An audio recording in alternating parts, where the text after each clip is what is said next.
The maxim that all political careers end in failure will not apply to Gerry Adams.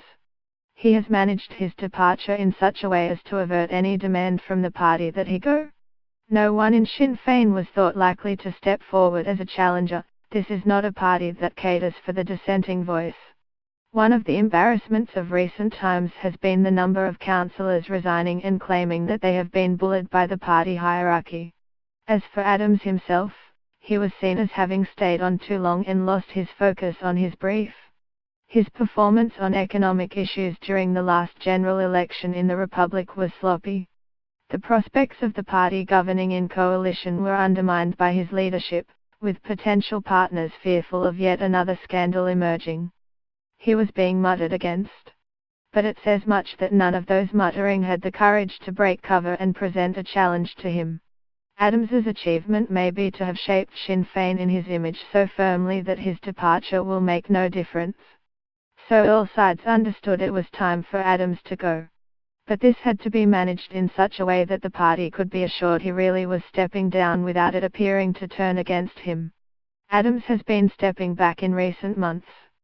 In Donegal, near his Quarterhawk retreat, people tell stories of bumping into Adams, now a noticeably fit 69, and his dog at the top of Mount Errigal. But he has also been politically busy in the north, where he pretty much pulled down the institutions and stirred the party into action.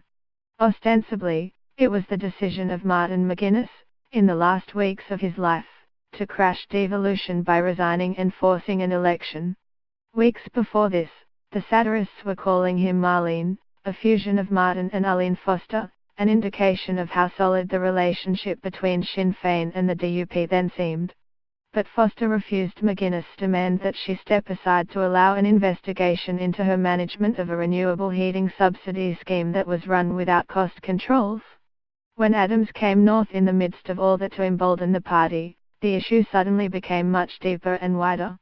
It became about the DUP's inability to accord equality to Republicans, to Irish language speakers, to victims of the security forces, as well as its record on gay and lesbian rights. Battles long lost, or paused, were resumed. And the electorate in the north liked that. An election in March brought it almost level with the DUP in Stormont and ended the Unionist majority. Despite this being the greatest ever advance in Republican politics in the north, Adams chose not to capitalize on it but to prolong negotiations to force a DUP humiliation. The Ard cum Hail of Sinn Féin, its ruling executive, had by then appointed Michelle O'Neill to the new post of Northern Leader. She was no new voice, she was the representative of Gerry Adams on earth, delivering his message, often with him standing at her shoulder. She was appointed without a vote by the Assembly Party that she is to lead, and that inevitably raises questions about how democratic the appointment of Adams's successor will be. This is a party that was fostered by the IRA and which for most of its history took instructions from the IRA.